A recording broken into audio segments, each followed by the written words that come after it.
Nupimacha ama nupi oibagi ikai khumnaba manghllaba mtung khurai lmlong bazarda hundoklmle sahi nauriba nupimacha ama faduna pukhraga assault toraba matung Imphal East District ki manung channa leiba khurai lmlong bazarda thadoklamle hairi nupimacha asi Bisnupur District ki manung channa leiba thinungaidagi ni hairi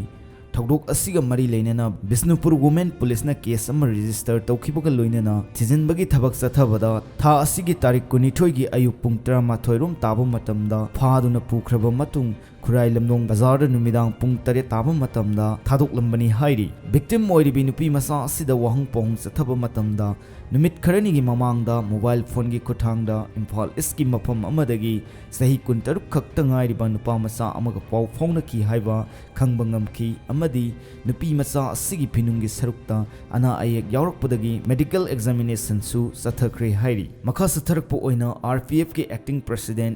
angobana PLA gi 46 suba mapok kumonga mari leinana Manipur gi miyam da piwa pokjail 25 September 2024 Bharat Lengak amasung lamlo lanmi singi mihat mipungi history asiga sap manana namthak amasung puksel sengdabagi history amasu leiri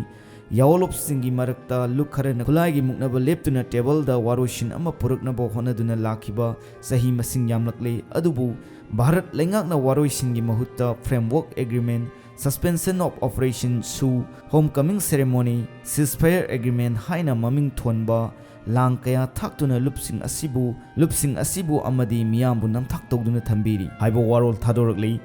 makha tarakpa yamna ngakpa paw amana thangmaiban thingel lekai da hangba tagdo relief camp 2 dagi